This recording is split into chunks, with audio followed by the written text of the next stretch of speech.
What's going on, my fellow collectors? Jim here with another figure review, and tonight we're going to check out the new Mezco 112 Spider-Man figure.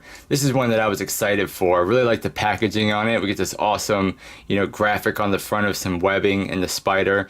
You do got Spider-Man, you do got the 112 pose, play, display, Marvel. Top of the box, you got the, 112. Bottom of the box, you got all that, 18 up, not a toy for children. On this side, you get this really nice dark blue color. I like that. Same thing on the other side. And on the back, we do have all the promotional images that we have seen. Shows all the accessories, the figure, what you get with it, and then some of these awesome, pictures down here of the figure.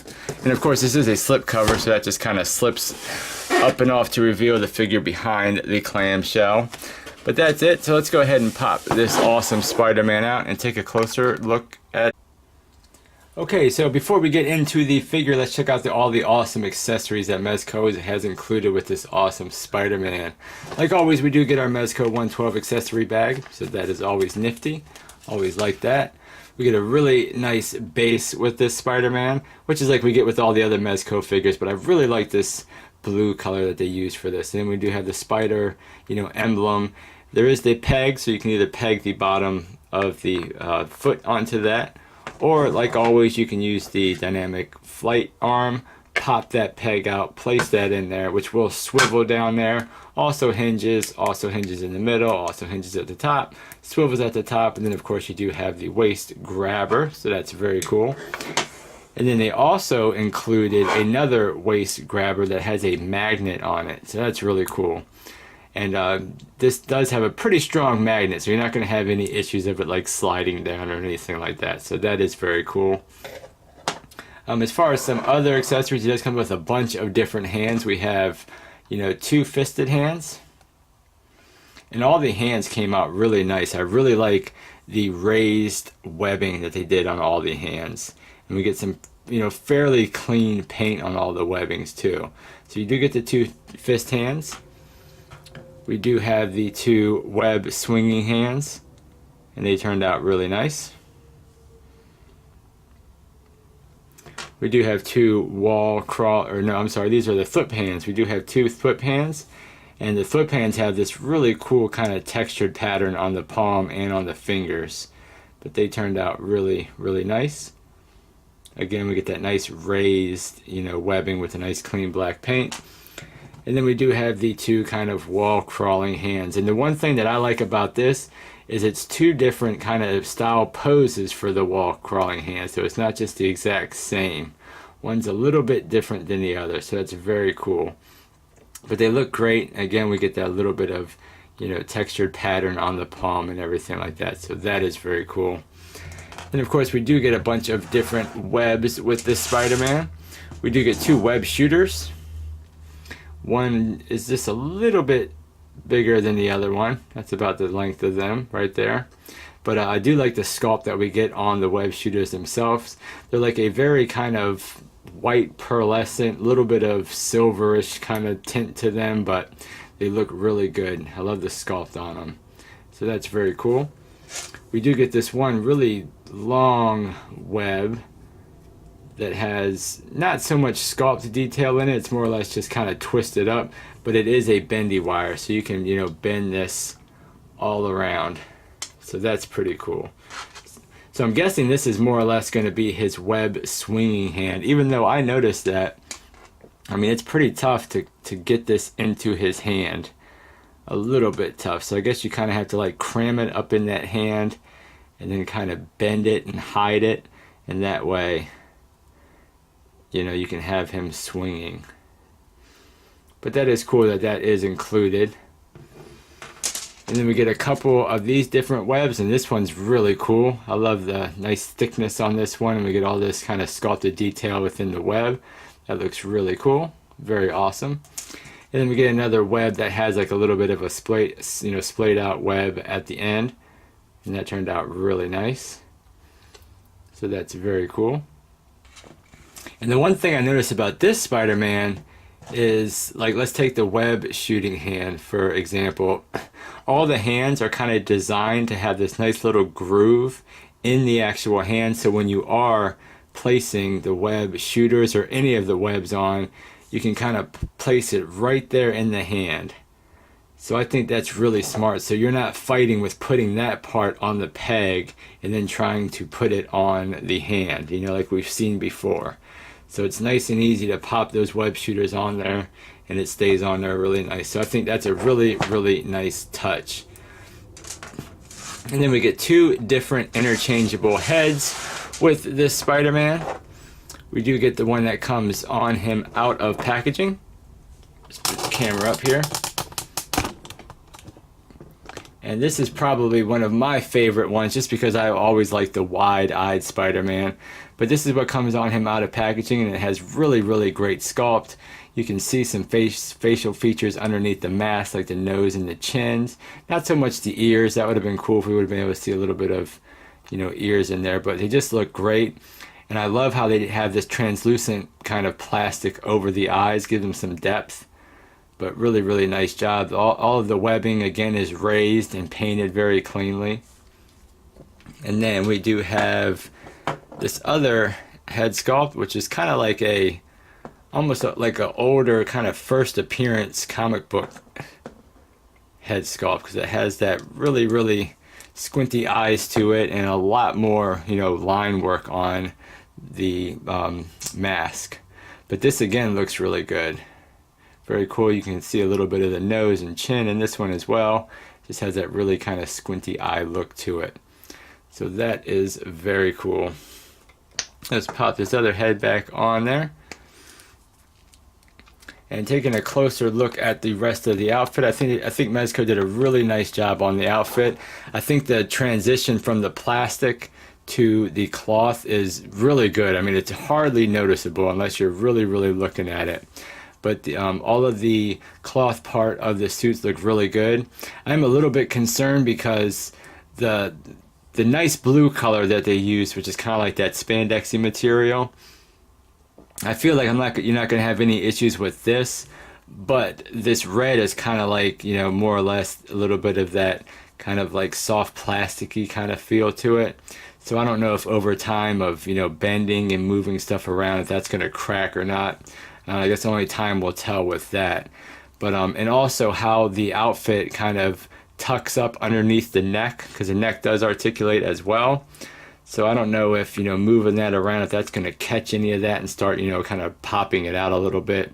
I'm not sure. So I would just be a little bit careful with the neck movement on it. I mean, you still get great range out of the head, so it might not be that big of a deal anyway to, you know, have to just move the head with the head and not so much the neck. But taking a closer look at the rest of the outfit, I think it looks great. I think all of the line work is done really, really nice. Really nice clean paint. I love the big spider emblem on the front. That looks great. Really, really nice. Now the forearm parts are actually plastic as well. And I guess they did that just because they didn't want to have any, you know, ripping or tearing going on with interchanging the hands at the ball joint and have that, you know, cloth come down and tuck underneath there. So I thought that was pretty cool. Nice, smart move by them. And then with the boots as well, you get plastic, you know, for the boots and for the feet. And I don't know what it is, but I am digging these shoes. I think they look so freaking awesome. I love the design of them. I like the bottom with the treads and all. It just looks so freaking awesome. Love it. And then coming up the back, again, we get this nice big spider logo on the back, so I do like that. That looks really good. Just overall, I think and I like the body that they use for this one as well. It's not too big, it's nice and lean, but you can also see muscle definition underneath it. So I do think, you know, that turned out really nice. Let me get some hands back on him here. Put him on the right side.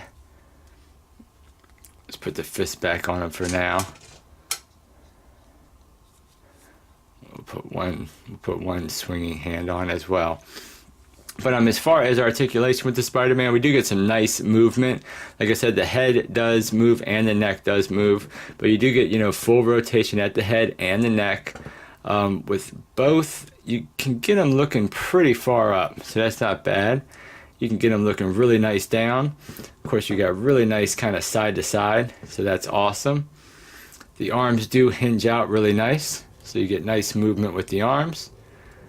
Like I said, I mean, you do see a little bit of bunching here in the outfit, and I don't know how, you know, that's going to affect the suit over time, but, you know, as of now, it's not showing any signs of creasing or anything like that. Of course, you can get, you know, really nice forward motion. I mean, if you mess with the outfit a little bit, you can pretty much get his arms straight up, so that's really nice. Pretty much get it really, really far back as well, so that's cool. You do have your bicep swivel. You do have your double jointed elbow, which gives a nice movement there. You do have a cut here at the torso, and then of course you have movement at the waist too. You get, you know, a little bit of forward, a little bit of back, a little bit of side, a little bit of side. But with both joints, you get a nice little crunch. I do wish it would be a little bit more than that, but for what it is, it's not bad. And then with both joints, you get a decent amount of back as well. So, you know, not bad. Then, of course, you get more side and side out of that. The legs do pretty much give you the entire splits just about. Kicking forward, you get about that much. Not too much back. It kind of runs into the butt sculpt. You do have your thigh swivel. You do have double jointed knees, which give them a decent amount of range. And then you don't have any movement here at the boot, maybe a little tiny bit. And then the feet are a little bit disappointing. I mean, you don't really get much forward and back. That's about all the forward and back I'm able to get on it. I don't want to really want to force it. You do have rotation, and you do have a little bit of ankle pivot. That's actually pretty good. That's better than what we have been seeing with Mezco figures.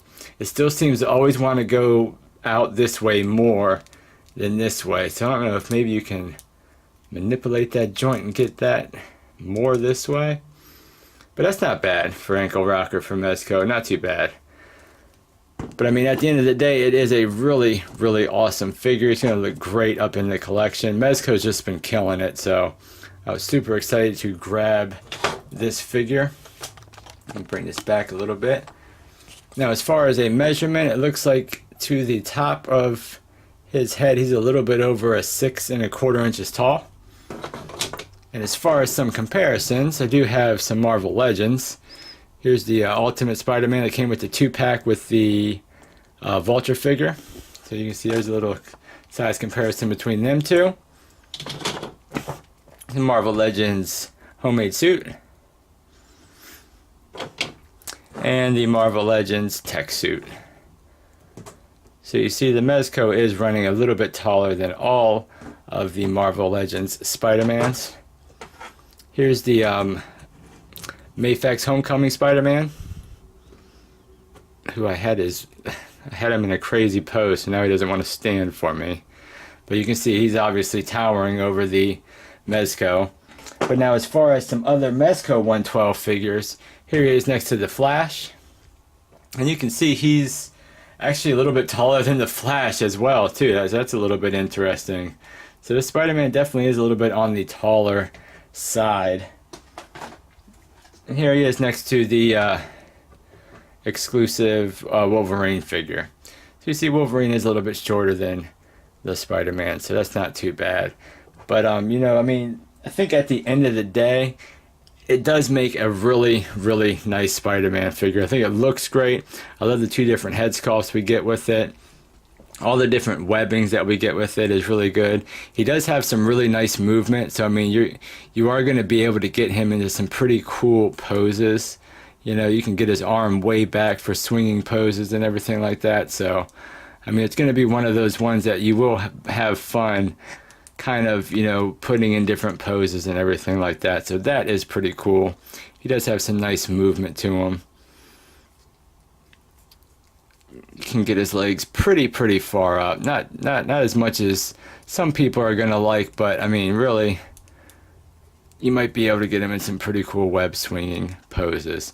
But yeah, guys, that is a look at the Mezco 112 Spider-Man figure.